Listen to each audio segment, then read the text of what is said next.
Well, I would definitely say that cross-training in at least the way that I'm doing it is definitely not for everyone. And it is definitely not for beginners because the lines get crossed pretty easy. I would say that I've definitely gotten hot water a few times with my training and in my Kempo teacher because I still had some of my previous Kempo training that was bleeding into my current training.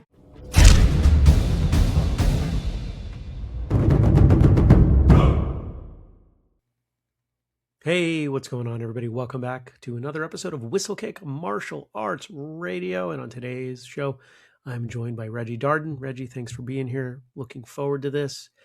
To the audience, thank you for being here. Thank you for spending some time listening or watching this conversation that I'm about to have with Reggie. It's going to be great. Hasn't even happened yet, but I know it's going to be great. And that's because we have such a open format here, and that allows me the wonderful opportunity to talk to wonderful martial artists just about martial arts and hearing about them. And if that means something to you, please help us out in any way that seems to make sense. The number one thing that we want you to do, because it helps us maintain our numbers, sign up for our email list. There's a link everywhere you would find this show. Sign up for the emails, and in exchange, we're going to give you bonus content that you're not going to find anywhere else. So you can do that. And if you manage to not find it, whistlekickmartialartsradio.com. There's a place to sign up in the navigation there. And with that, Reggie, welcome to Martial Arts Radio. Thanks for being here.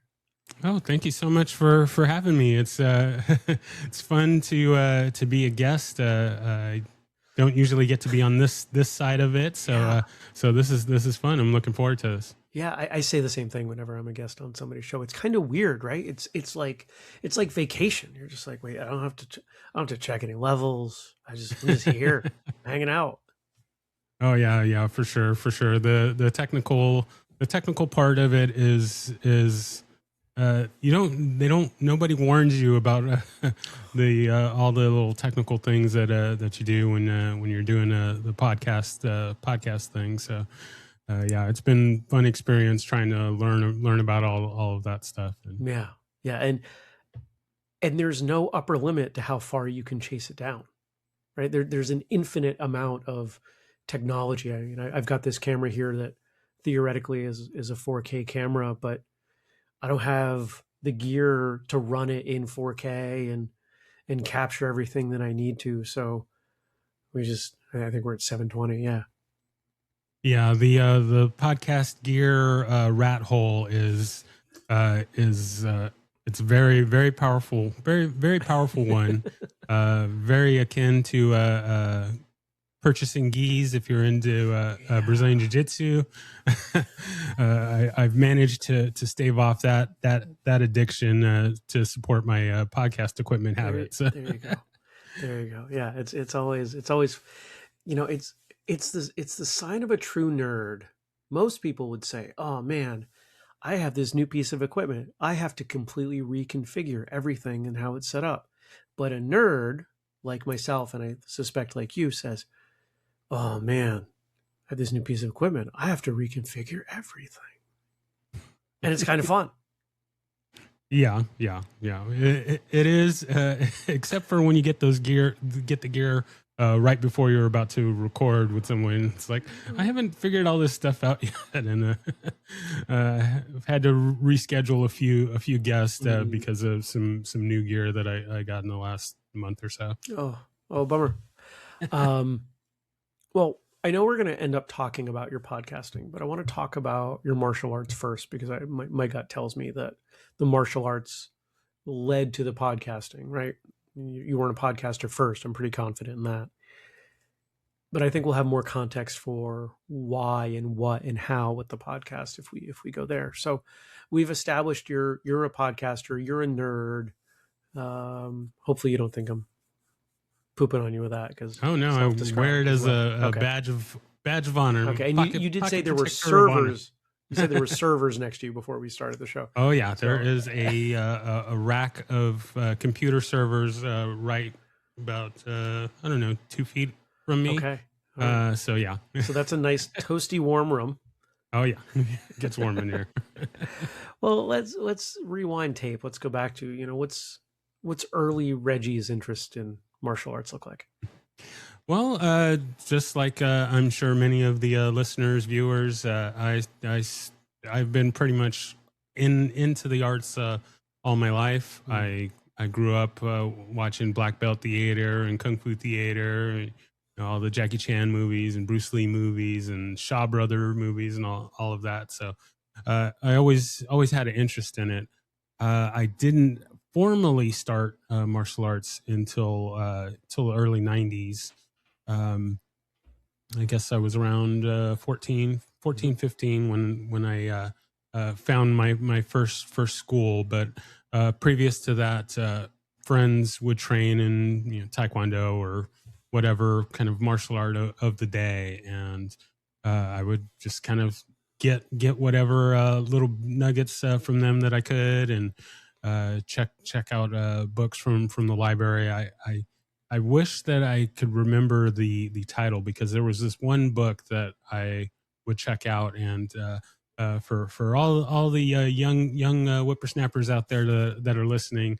So back in the day, they had the books and they had the little card catalogs, and there was a little kind of sign out sheet in the front of the book, and there was a little card on there, and you'd write your name and the date and everything. And then on this particular book, it was just my name on the front and back of the sheet. Every couple of weeks, I would check out the book, bring it back, check it out again. And so it was just my name. Every once in a while, you would see one other name that would be engulfed by my names before and after that. But it was this little book that was just kind of I guess a kind of a general martial arts book, and it had like a little section that talked about kung fu, a little section that talked about karate, and just kind of different things. It had little diagrams of different poses and stuff. And I remember doing a crane pose and a tiger pose and going into a horse stance, and just kind of mimic all those little things. And just would do that and supplement that with my friends training and leaking me information. And then came the glorious day when I saw this little film that no one's ever seen or heard of, called The Perfect Weapon, starring Jeff Speakman. Oh, I was wondering which one it was going to be. Okay. And go ahead.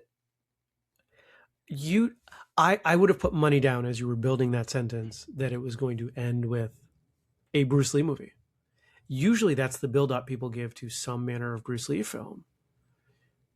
Maybe The Karate Kid. I don't know that anybody's ever finished the sentence for me with The Perfect Weapon. So tell me about that. What was it like watching that for the first time? Pretty wild. Just kind of going back a little bit though, with the kind of Bruce Lee thing. Don't get me wrong. I love Bruce Lee, and hopefully the Bruce Lee curse is not real. But I had a conversation with Paul Coffey, and as we were recording, everything was fine until I started bringing up Bruce Lee, and then we started having all kinds of technical issues, and the connection would drop and things like that, because I said that I think Bruce Lee is a little bit overrated. Don't get me wrong, his influence and on the martial arts is undeniable. There are very few people, I think, in history that have had a bigger effect on martial arts than Bruce Lee. Mm-hmm. But as far as his movies, I mean, I love his movies, and I'd watch them all the time, but they didn't really inspire me to train. Otherwise, everyone's going to read their own thoughts into what you mean by a little overrated. And I suspect I know what you mean, and it's a little bit more honest and generally accepted than people might think from that sentence. So when you say you think Bruce Lee is a little overrated, what do you mean? Well, I would say there's something that I'm going to kind of Tom Bleecker. He's a very famous martial artist in the Kempo world. Mm-hmm. and I guess in general, he's wrote a number of books and such like that. But he posted a meme one time about Bruce Lee, and it was a picture, and it was like it said something along the lines of most of the things that you credit me for, I never said. Yes, I've seen that one. And that kind of got me thinking in that when Bruce Lee was coming up and getting famous, he spent a lot of time with Ed Parker, Mhm. and Ed Parker, father of American Kempo, and around that time, a lot of the kind of the things that Bruce Lee was promoting about having kind of your own system and your own way and these kind of things, a lot of these kind of principles and concepts and things that he was talking about were a lot of the same kind of things that Ed Parker was promoting, and Right. not trying to say that he stole or anything like that. There was definitely cross pollination Of course. there, but I think a lot of those kind of ideas maybe sprouted from other people more so than Bruce Lee came up with them himself. Not to say that he didn't come up with things, not to say that he wasn't an amazing martial artist, anything like that. But I think people put a little bit more onto him and what he did, what he said, more so than maybe he actually did. So I think, and I'm glad we're having this chat because this is the first time I've been able to articulate it in this way. I'm curious what you think. Bruce Lee seems to be the only martial artist ever in the history of time where the general population of martial artists defaults to giving him the credit and agreeing with him versus everyone else where it's inherently skeptical. Exactly. Bruce Lee is undeniably the most, here we are 5 decades after his death, still the most popular martial artist in the world. You can't deny the impact. But because he's the only one that people are inherently trusting of and hold up almost in a religious sense, it makes it hard to advance his ideas, which is completely counter to what, from the limited amount I've read of his work, he wanted. I want you to take this and make it better. But this is what Bruce said and did and wrote. So it's gospel. And in that way, I absolutely agree. He's overrated because if we're going to apply some discerning standard to people, it should be applied equally. Exactly. So yeah, I've loved his movies and everything, but I would say as far as having an impact on making me want to train, less so when you compare it to, I mean, of course, movies like The Last Dragon and a lot of Jackie Chan movies. What was your first Jackie Chan? Ooh, gosh. Mine was Rumble in the Bronx. Oh, gotcha. I guess I would probably say maybe something like Fearless Hyena was probably one of the earlier ones. Young Master was okay. Another one of the earlier ones. Yeah, that's a good question. I'll have to kind of look back and see which ones did that. What's interesting is that most people remember their first Bruce Lee movie, and it's generally their favorite Bruce Lee movie. Oh, mine was Return of the Dragon. See, no hesitation. Enter the Dragon, yeah. Yeah. Well, that was his movie that I liked more than others, just because it had more of those kind of philosophies and things that we were talking about. So your first Bruce Lee movie is your favorite? Yeah, I would. I think we've only had one person who broke this theory. It's been dozens. Okay, so Bruce Lee, Jeff Speakman, and we. Can I ask how old you were when you watched that? Because I think that's important. Ooh, gosh. Perfect Weapon. Perfect Ballpark? Weapon. Yeah. I had to have been around 13, 14, Okay. somewhere around there. So if you're like most 13, 14-year-old boys, when you're watching a movie like that, you're probably not sitting very much. You're probably standing. You're probably jumping around. You're probably kicking at least part of the time. Is that you? Do I have that right? Uh, Not after the first after the on the repeat viewings. Yes, yeah, you Okay. have to get up there Okay. and do the first viewing, just taking it all in. And me and my best friend at the time, where we were just taking this in, because the Perfect Weapon was just there was something different about the way that Jeff Speakman moved and his movements and stuff. I mean, in you're watching martial arts movies and you're seeing him do the flying kicks and things like that, and that looks great, but I think there's a little bit of a disconnect in that. Oh, like I can't do that flying kick, I can't do whatever kind of movement. But in the Perfect Weapon, the movements were much more grounded and much more for the ass kickery versus just kind of the flashy, like that. It felt a little less the choreography felt a little bit more real than a lot of the other kind of martial art movies at the time. So when we're seeing this, it's just like, okay, like this is like, we can get behind this. This might be something that we can get into. So after seeing that, we pulled out young people, we pulled out the yellow pages and looked for well, my friend was like, oh man, like this is so cool, like what is that? And I remember seeing in the beginning of the movie, there was a sign, Master Lowe's Kempo Karate, and I was like, I think that thing is called Kempo.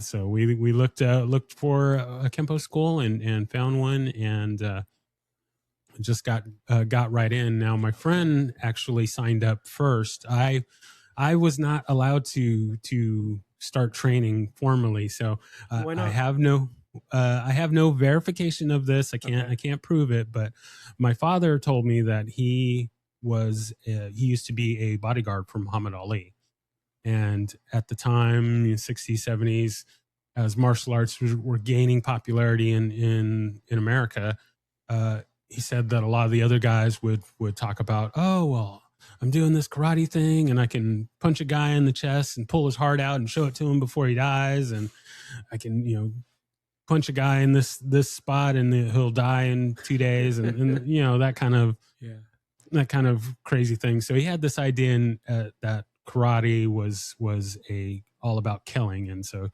he would never let a young me get involved in that sort of thing. And so it took about 14, 15 years of asking him to wear him down to where he finally allowed me to start training. So and when you did you go to that Kempo school? Yes. Okay. Yeah. No, because when my friend started, I was there every single day from before they opened till after they closed.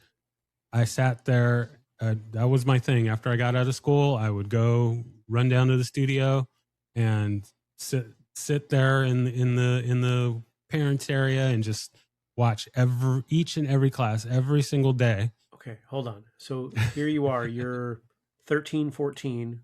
You've asked to do martial arts. You were told no. Your friend's doing martial arts. And your response is to show up anyway and watch all of the classes? Oh, yeah. Yeah. How long did that go on for? I'm not really sure. I want to say probably at the low end 6 months, but it probably could have been closer to a year. Holy cow. That is, I don't know many people, let alone kids, that would keep showing up like that. That's crazy. And I've got to imagine the shag instructors, carpet and the smell of the feet and the smell of the feet. You knew a karate studio was down the street just as soon as you get onto that block, and you're like, "There's a karate school nearby," because I can smell the shag carpet and the feet. Yes. did the instructor notice that you were hanging out? They must have. Oh yeah. I mean, I got in good with all the regulars there, and and when they would have class outings and things like that, I would go with them. I mean, I was part of the group. You were an I just unofficial didn't member of the school. officially, I didn't quote unquote train with everybody. But my friend, he would sneak me information when we weren't at class. He would teach me a few things and stuff. So I was just part of the group. Although I wasn't officially part for, I don't know, I guess 6 months or a year or so. And ultimately, Dad relented. What caused that? I think he just got sick of me asking. um, I have 3 older brothers, and everybody in my family is all very sports oriented. They all did football and track and basketball and baseball and even bowling. My family they were like on the verge of like being professional bowlers. They were so good. So, but I did not get that gene. Any kind of sports, any kind of spherical object, I could not handle that. I was not just not gifted athletically at all. But because I've always been a big guy, my father did want me to get involved in football, especially in my kind of junior high school days. But I was not about that life because, once again, don't have the sports genes. And then 2 of my brothers dislocated their shoulders, broke their shoulders, and I'm not about the having broken bones and dislocated things. So I avoided that kind of stuff like the plague. But so since my father couldn't get me into football, I guess finally when I came along and said, hey, I want to do this karate thing, I guess he kind of figured, oh, well, it is something athletic. So I guess I'll just go ahead and do it. And so I was very, very thankful to start the training. And I was just as I was before I signed up. I was there every day after school, after work. Okay. There, and would train until we closed. So I've got to wonder what that was like. The best metaphor I can come up with, if you imagine like a car on a drag race track where they're standing on the brakes and they're spinning the tires, warming them up, and you're doing that for a year, and then Dad lets off the brakes. Is it? I mean, do you take off, or what happens?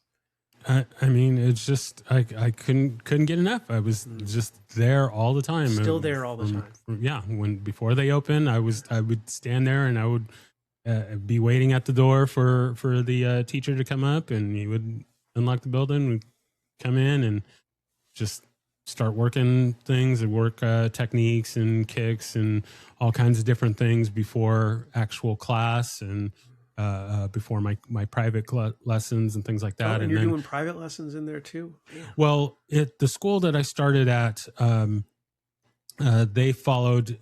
So there's different kind of versions of Kempo, and I guess kind of one of the more well-known branches is that of the Tracy brothers, Alan, Jim, Tracy, and they really kind of pioneered the idea of teaching karate in private lessons versus doing group. So we did have group classes, but the primary part of my training was private lessons. So it worked out in that my friend became an instructor, and so he was my instructor for most of my training there. So since we were bros and he already knew that I had kind of some experience with the stuff that he was showing me before, in my private lessons, I would get a lot of times we'd get 1 or 2 self-defense techniques per classes, but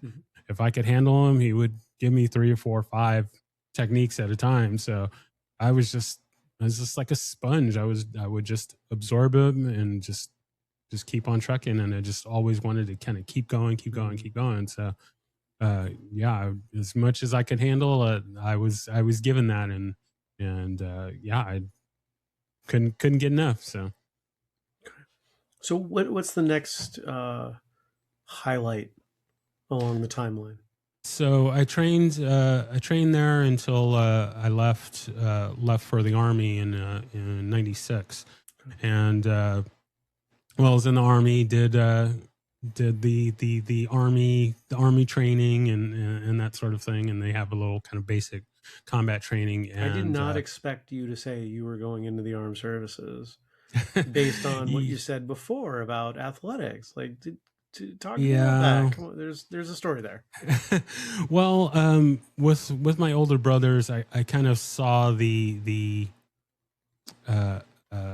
evolution. Well, maybe not the evolution, but I was at that fork in the road, and I could see with each of my brothers which path I took. My oldest brother, he kind of just kind of really kind of did his own thing and just kind of went into the work world and wasn't really doing much. And then the next older brother, he did the community college thing, and it was kind of working, but it wasn't really thriving or anything like that.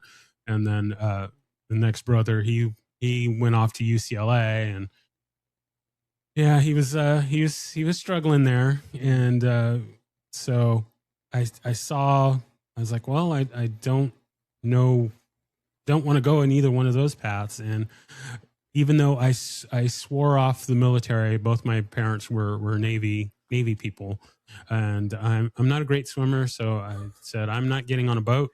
So if I'm going to do this military thing, then You're what a will keep me child off a of boat? two Navy parents, and they let you join the army. Oh, it wasn't for lack of trying. So. I'm sure it wasn't. Wow. But Okay. yeah, I just couldn't put myself on a boat, so Okay. I needed to be landlocked. So so army it was. So All right, so you go off to the army.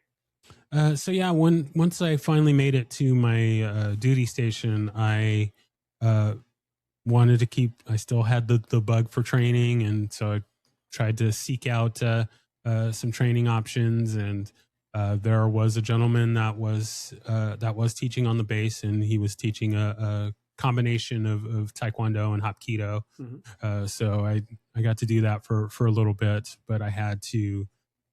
Because I was in a unit that was considered a rapid deployment unit, we were always going out to the field, so I was missing a lot of classes and stuff. So I kind of stopped it. I was paying for classes that I wasn't going to, so I had to stop that and just kind of did my own training. And then they were having trials or whatever, a setup for getting people for the Army boxing team. Mm-hmm. So the one of the benefits for that was that if you went to boxing training, you didn't have to do PT.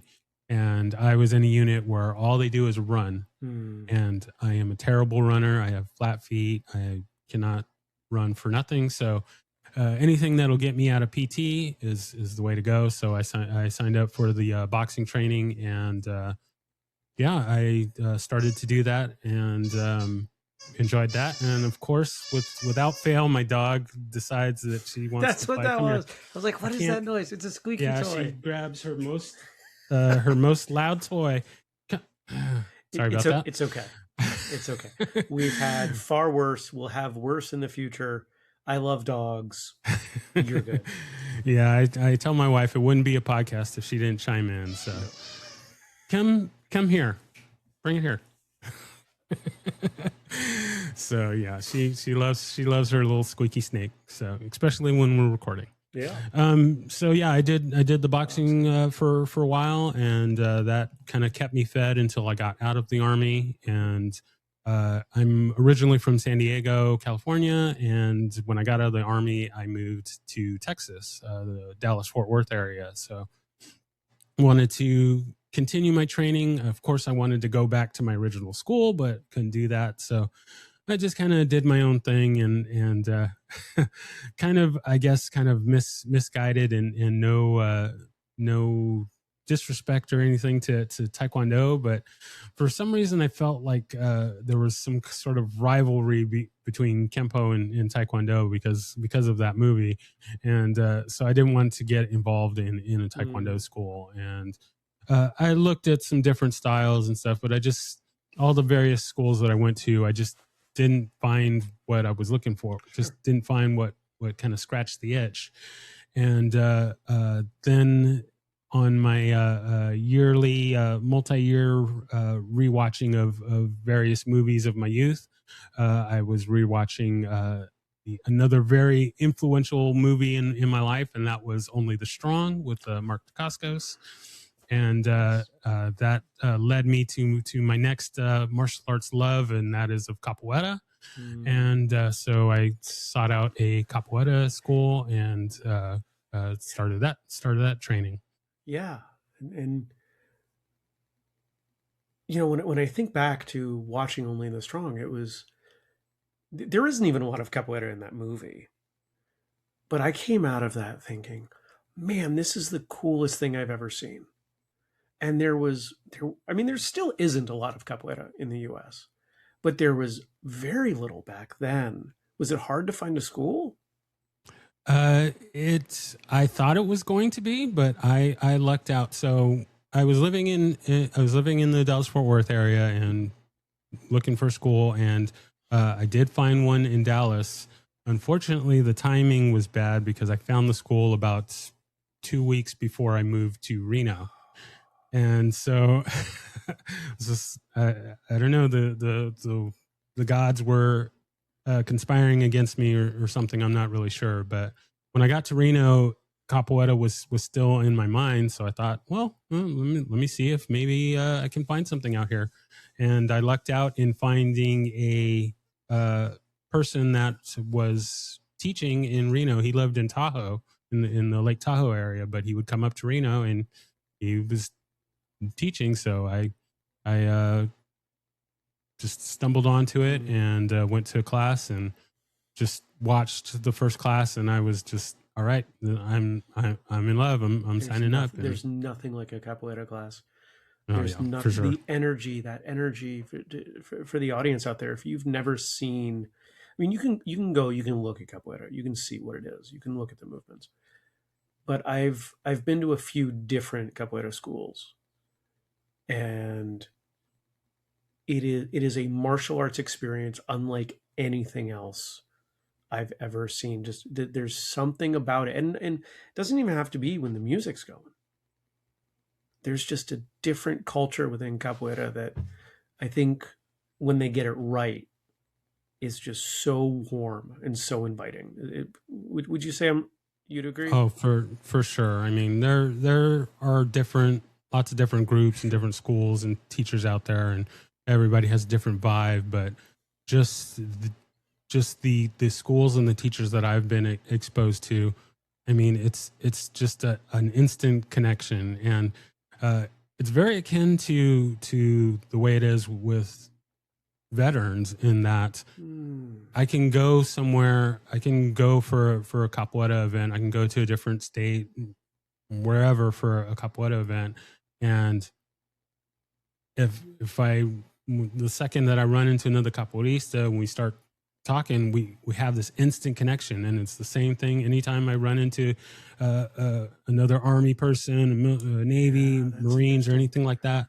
We have totally different backgrounds, but right away, oh, well, you served, we just connect, and we can just talk about that. And there's always that welcoming connection. So yeah, anytime I go to an event and it's like, I don't need to book a hotel room or anything, like, oh no, you just stay with me. You know, you might have to sleep on the couch, whatever, but that's fine. Especially if you train at a big capoeira event, it doesn't, by the time that the activities are done for the day, you don't care where you sleep. And there have been a number of times I've gone to events and gone to people's houses and just find a corner, and I just plopped right out, and I was out because I was so worn out. So,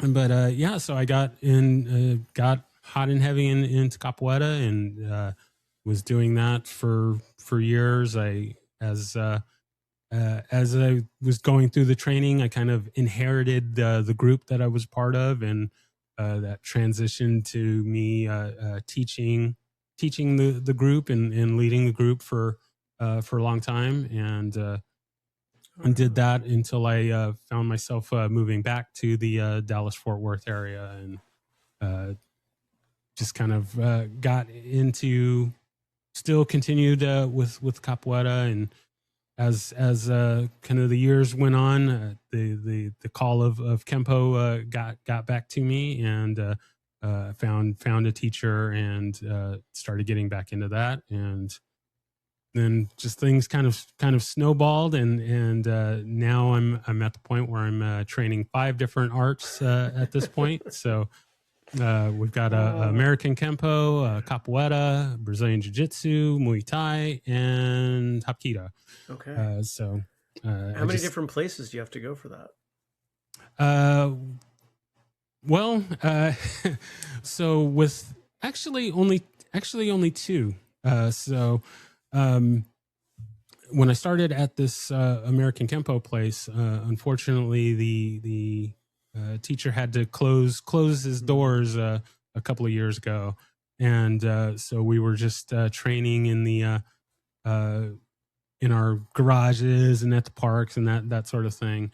And kind of in this transitional period, that's when I stumbled on the Brazilian Jiu-Jitsu school, and worked out a deal to have my Kempo instructor teach Kempo there. So cool. So I get to do the Jiu-Jitsu and the Muay Thai there, and the Kempo, and then I have a different teacher for the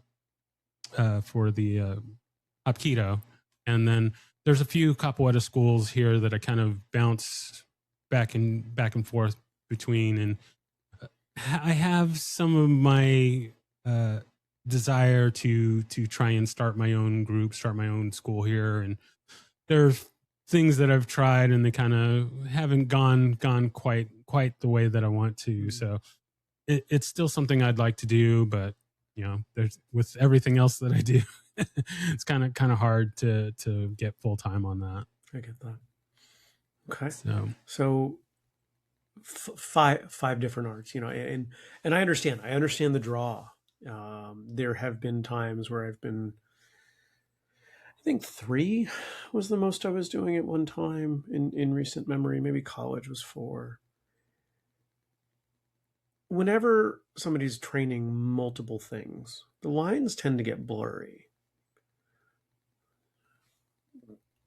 Talk about that blurriness and where you see it.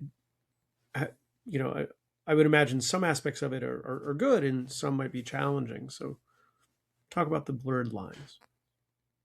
Well, I would definitely say that cross training in at least the way that I'm doing it is definitely not for everyone, and it is definitely not for beginners, because the lines get crossed pretty easy.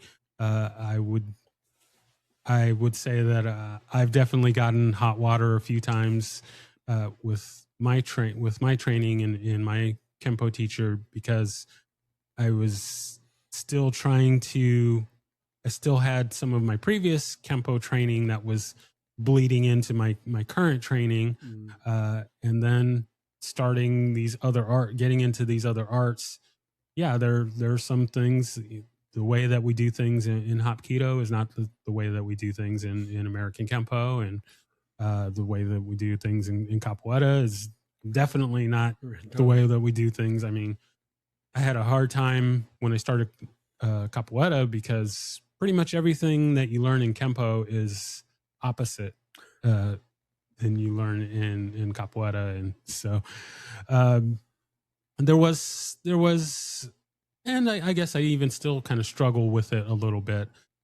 Fortunately, there is kind of some different, there's enough differences in the arts, especially looking at something like Brazilian Jiu-Jitsu, that there isn't bleed over. But I would say one of the strengths of American Kempo is that even though we have our 154 techniques and 96 extensions and things like that, and Kempo people get a lot of flack for, oh, we're slapping each other, we're doing these prearranged self-defense techniques, and it's like, yes, from the outside you see it that way, but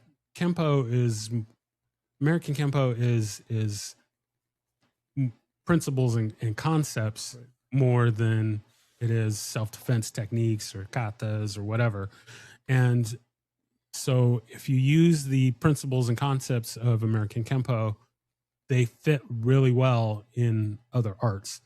One of the things, the manipulating the body, the height, width, depth, that we teach in Kempo works very well in Brazilian Jiu-Jitsu. You've got somebody that's in mount and you're trying to get in a sweep or something like that. You manipulate their skeleton, you manipulate their body, you get them off balance, and then you can get out of that mount and things like that. And so we use that all. When I started doing it, Brazilian Jiu-Jitsu, started thinking about it in the mindset of someone that does Kempo, and that helped my Jiu-Jitsu immensely. And then same thing with Hapkido, getting into these locks and stuff like that. If you use those Kempo principles and concepts, it helps so much more. So yeah, I've been able to kind of separate things enough to where the bleed is much lessened, and then I use the things that I learn from the different arts, and it helps improve the other arts that I do. So I find the cross training really helps, and helps more than it hurts at this point. Okay, right on. And somewhere along this path, you decide that you also want to watch a podcast. I think this is where we start to talk about this now, because a lot of people have wanted to start a podcast. Some of them have actually done it, and almost no one gets beyond episode 5. You're well beyond episode 5. What is wrong with you? And I say this as someone who's had something wrong with them for 10 years that made you say, man, I want to start and continue doing a podcast about martial arts. Yeah, yeah, there's definitely something wrong with us. Some people in the audience might have thought when I started that I was being disrespectful, but no, it is, there's a joke that I make that running a martial arts school is a terrible way to make a lot of money. It's a great way to make a very small amount of money. A martial arts podcast, I mean, really podcasting in general, but a martial arts podcast is a wonderful way to lose a little bit of money. You don't go broke doing it, but it's really hard to make money. And I've been working on that for 10 years. So you're doing it not for money. You're doing it for something else.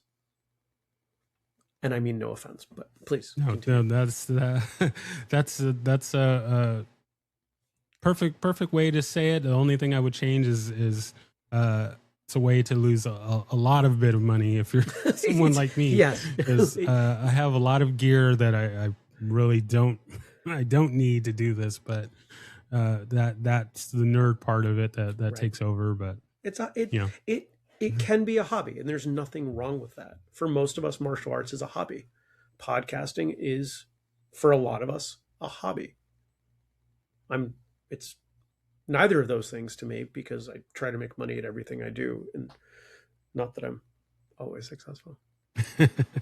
Well, you miss 100% of the shots right. you don't take. So right. Yeah, no, I'm right there with you on that. I've always wanted to, because I'm a nerd. I have nerdy friends, and we do lots of nerdy stuff. And my friends had kind of a movie review, TV review show, and every week they'd get together and talk about whatever kind of show. And and I would pop in there from time to time. And so I always had kind of a interest in doing like a podcast or something, but primarily about like pop culture and movies and things like that. And it never really kind of materialized, which I didn't really get hard into it until a few years ago. But so I always had that kind of idea in my mind, but it wasn't until I got to listening to give a shout out to Mr. Brian Doucette in his podcast, the Everyday Martial Artist. Yeah. I was just listened to every episode of his show and was really enthralled by it. And I'm a very patient person. However, not so much when it comes to podcast guests. So on his show, he says, "Oh, well, if you want to recommend people to be on the show and things like that, then shoot him an email." And I love all of the various guests that he has, and he's talked to many people that I've grown up watching and people that have been exposed to through my training. And so I would send him anybody that I could think of, and I can't verify this, but I'm pretty sure I'm in the top 3 of amount of people I've recommended to him. Okay. And he's had a few some of great my guests over recommendations on the show so far. So, but I just got. I just wanted him to hurry up and get to some of these people that I wanted to hear from. So, just kind of on I don't know, I guess it was probably on a Tuesday. I was like, no, maybe I should start my own podcast, and which is pretty ludicrous to me because I hate watching myself. I hate hearing myself. But you've gotten so much better at it because of your yeah, show, yeah. Oh, I can relate. Oh, yeah. How about I not edit this at all and just trim the ends and hope and not have to listen to my own voice? Publish.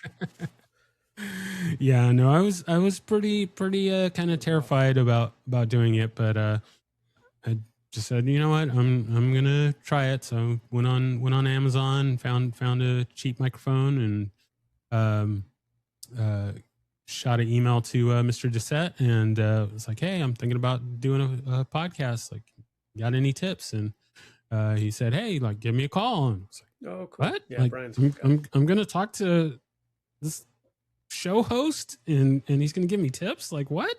And yeah, sure enough, he called me up, and we talked for, I don't know, I guess about a good hour and a half or something. And he gave me some great tips. And once I got my microphone and just went ahead and well, I guess while I was waiting for the microphone, I went on the old social media, and it's like, hey, I'm gonna start a podcast.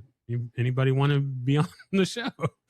And I was just kind of really blown away by the response, in that I figured, oh, okay, well, maybe I'll talk to some of my friends and stuff, and my instructors, and maybe they'll be on, and maybe I'll get lucky, and one semi well-known person will come on, and I don't know, maybe that'll turn into something. But when I put out the call right away, the first, I don't know, 10, 15 people that messaged me were big name people in the Kempo world. Oh, cool. And I was like, wow, this is crazy.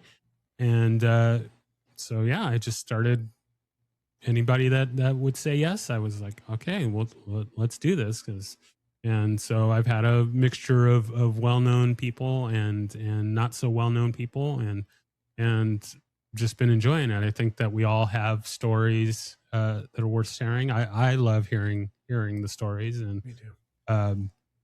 So I just get out there and do it just because I love it. I mean, I would love to have thousands of listeners as opposed to the dozens that I have now. But even if no one listens, then I'll still keep doing it just because I enjoy the stories. As long as people say yes, I'll keep doing it and uh, try and keep from siphoning all my money into gear that I don't need. But yeah, I just enjoy it, and I've just been really blessed by the people that have agreed to be on. I think, and I've been doing this a little over a year now, and Nice.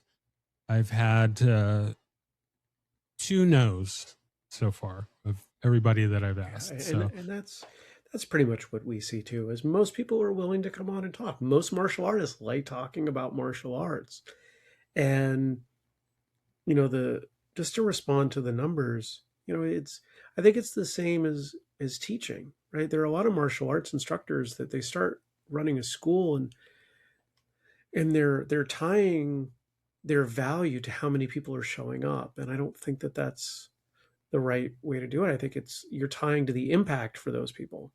And you might have dozens of people, but what if you're connecting the right guest with the right audience member at the right time and it changes their life? Because I can't speak for what your emails have been, but I get emails.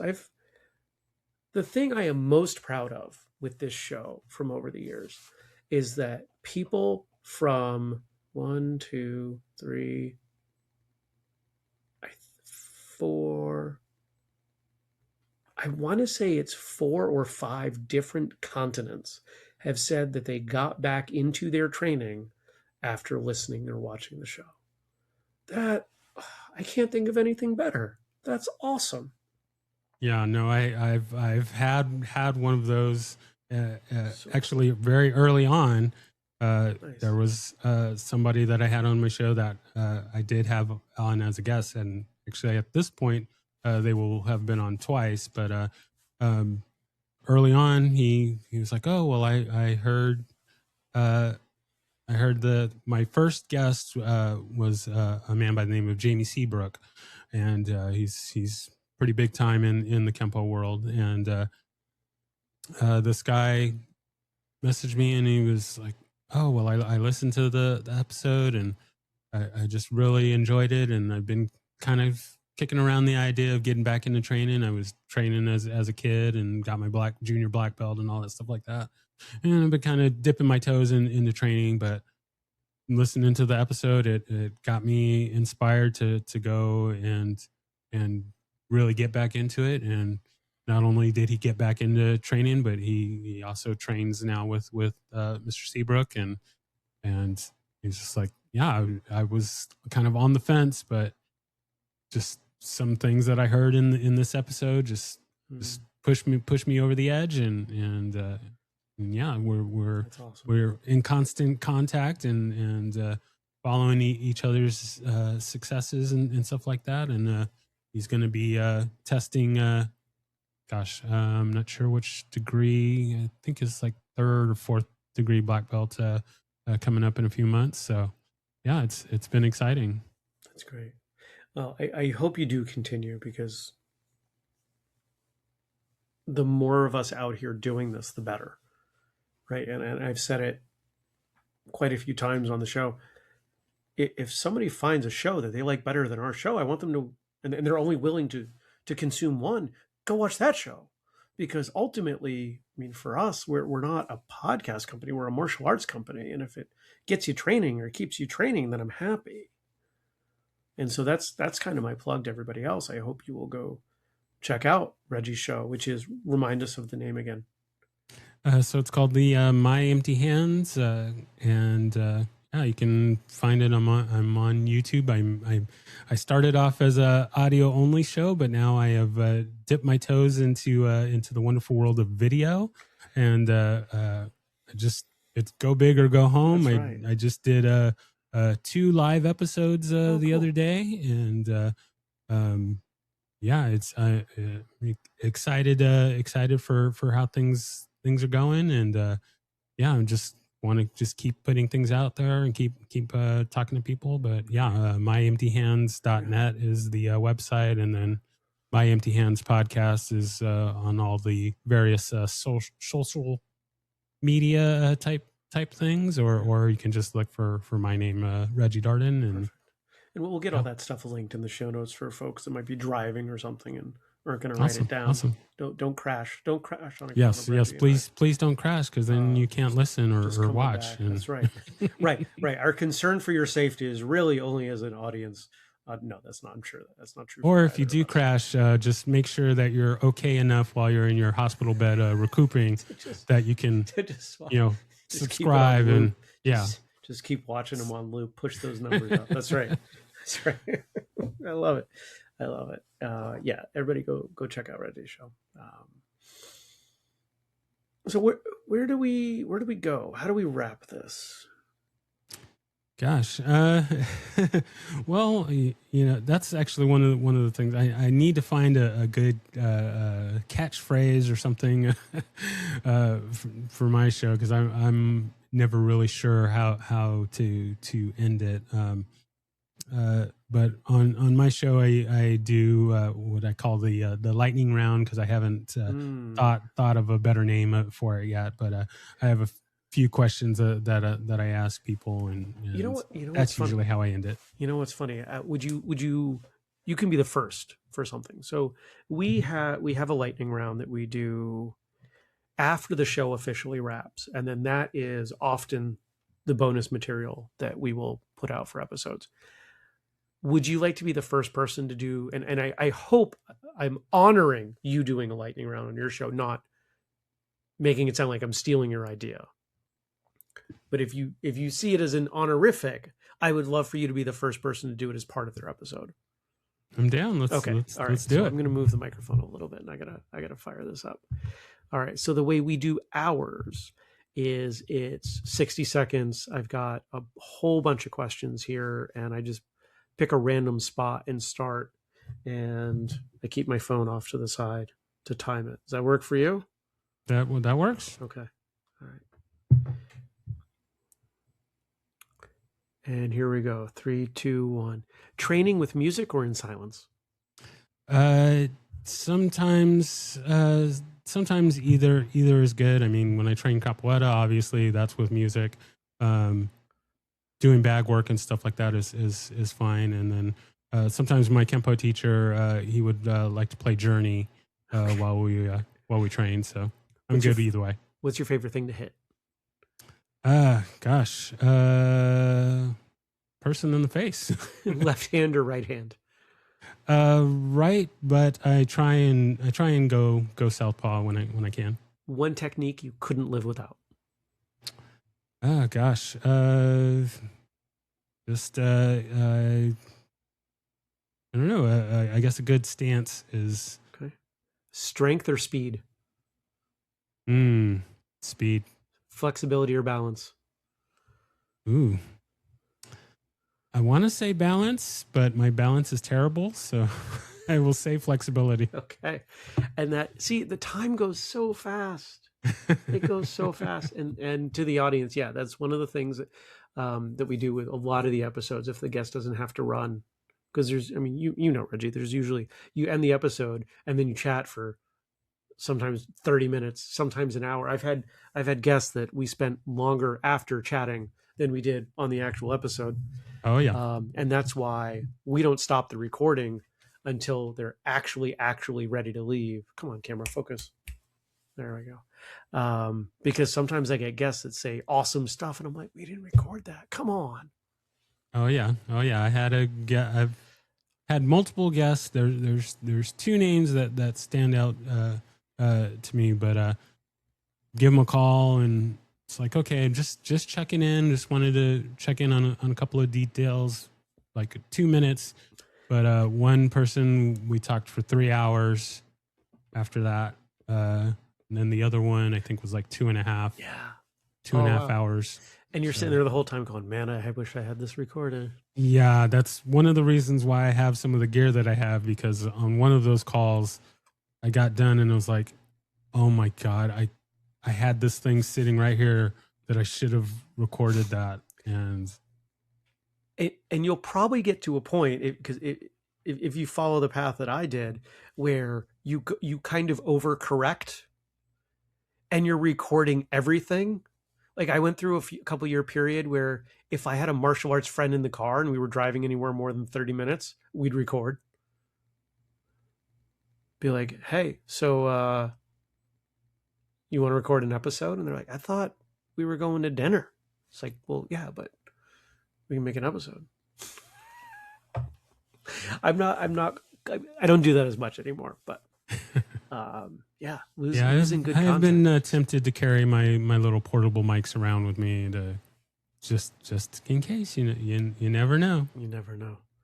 Well, this has been a lot of fun, and what I'm going to ask you to do as an ending point is, it doesn't have to be a catchphrase, but think about what you've talked about today. Think about what you've learned in your time as a martial artist, as a podcaster, as a martial arts podcaster. And think about the things that you think people don't know. If they were you, they would learn these things, but they're not you, so they don't know those things. What should we highlight coming out of our conversation today for the audience?